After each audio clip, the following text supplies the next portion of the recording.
আমাদের প্রত্যেকের একটা প্রশ্ন, গুনাহ থেকে কিভাবে নিজেকে রক্ষা করব। একজন যুবক প্রখ্যাত তাবিঈ ইব্রাহিম ইবনু আদহামের কাছে এসেছে। এরপরে জিজ্ঞেস করতেছে, হুজুর, আমি তো অনেক পাপী, অনেক পাপ জীবনে করেছি, পাপ থেকে নিজেকে রক্ষা করতে চাই।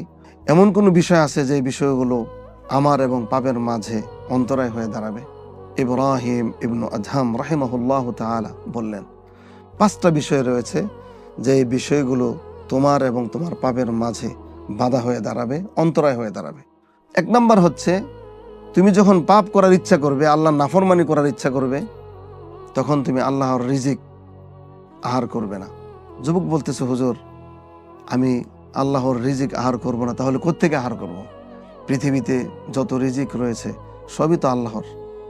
এবার ইব্রাহিম ইবনু আদহাম বলতেছেন, তাহলে আল্লাহর রিজিক থেকে আহার করে তুমি আল্লাহর নাফরমানি কিভাবে করবে?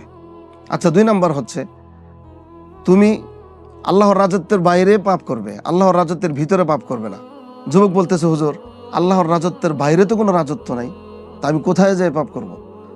হুজুর বললেন, তাহলে আল্লাহর রিজিক খেয়ে আল্লাহর দেশে, আল্লাহর পৃথিবীতে তুমি কিভাবে পাপ করবে?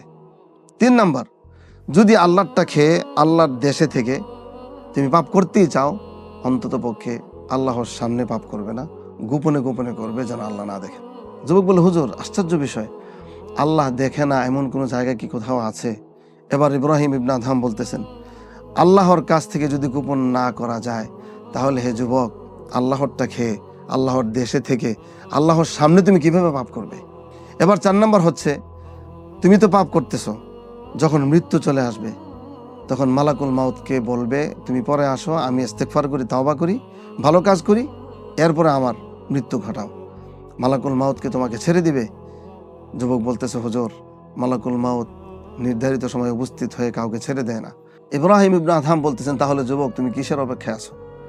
তাহলে তুমি তো সুযোগ পাবে না, কিভাবে তুমি পাপ করবে? 5 নাম্বার হচ্ছে, যখন কিয়ামতের দিন হিসাব নিকাশ শেষ হয়ে যাবে, জাহান্নামীদেরকে ফেরেশতারা জাহান্নামে নিয়ে যেতে থাকবে, আর তোমাকেও যখন ধরবে জাহান্নামে নিয়ে যাওয়ার জন্য, তখন তুমি ফেরেশতাদের সঙ্গে যাবে না। যুবক বলতেছে, আজীব, হুজুর, ফেরেশতারা যদি কাউকে ধরে জাহান্নামে নিয়ে যাওয়ার জন্য, তাহলে তাদের হাত থেকে কি নিজেকে রক্ষা করা যাবে?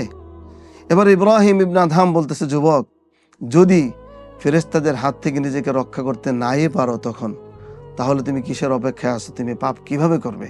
এবার যুবক বলতেছে, হুজুর, আর বলতে হবে না, আমি এখনই ইস্তেগফার করব, তাওবা করব, আস্তাগফিরুল্লাহ ওয়া আতুবু ইলাইহি, আমি যাবতীয় পাপের জন্য আল্লাহর কাছে ক্ষমা চাই এবং আল্লাহর কাছে ফিরে আসলাম, আর জীবনে কোনো পাপ করব না।